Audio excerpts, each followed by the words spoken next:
اول شغله لازم تسيفوا الفيديو وعلى السريع على المطبخ تسووا اطيب كيكه بيستاشيو.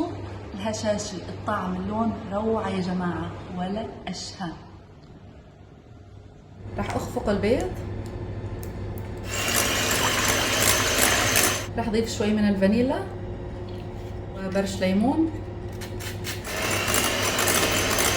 راح اضيف السكر وتابع خفق السكر مع البيض. بس يتغير اللون راح اضيف الزيت، اخفقه شوي بعدين راح اضيف الزبادي.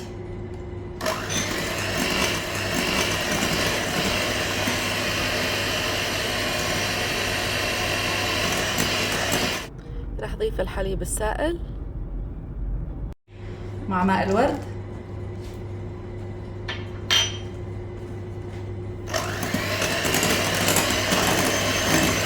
المكونات الجافة اللي هي طحين، البيستاشيو، البيكنج باودر وبيكربونات الصوديوم ورشة بسيطة من الملح،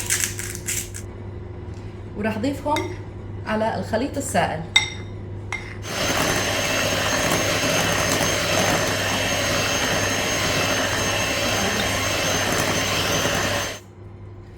إذا حبينا يكون لونه أخضر شوي راح نضيف له نقطة من ملون الطعام.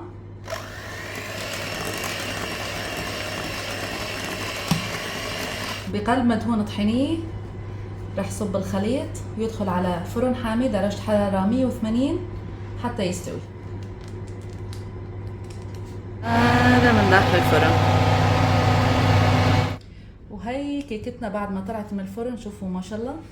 راح نتركها تبرد وبعدين راح نزينها بالكليز، بس ما بخبركن عن الريحة بتشهي.